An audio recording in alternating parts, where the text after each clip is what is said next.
маросими оғози сохтмони бинои алоҳидаи мактаби таҳсилоти миёнаи умумии рақами 15 дар ноҳияи Бобоҷон Ғафуров хеле ботантана буд.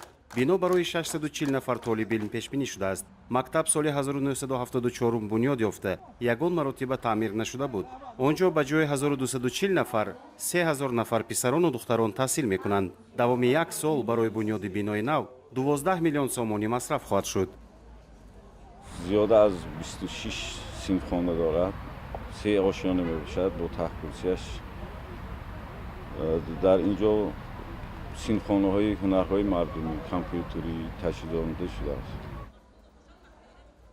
ин бино хеле корношоям шудааст. баъди заминларзаи соли 1985 барои хонандагони синфҳои ибтидоӣ бинои муваққатӣ бунёд ёфта буд.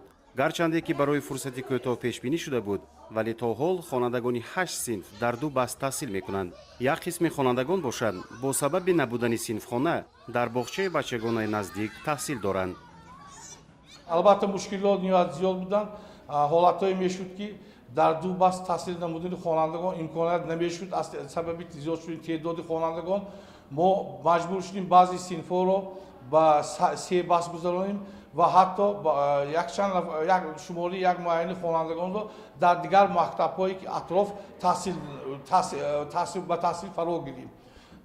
имрӯз ман боварӣ комил дорам ки дар муддати кӯтоҳ ин масъалаҳо ҳамаш аз мобайн бардошта мешавад.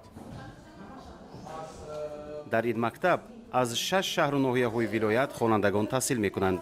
дар 3 баст беш аз 140 нафар омӯзгор фаъолият доранд. шумораи хонандагон дар як синф то 43 нафар аст. хонандагони 37 синф бо забони русӣ таҳсил мекунанд. мактаби ҳамсоя низ як миқдор синфхонаҳоро ба иҷора додааст. роҳбарияти муассисаи таълимӣ сабаби зиёд будани талабаҳоро дар соҳибтахассусии омӯзгорону интизоми намунавӣ арзёбӣ мекунад.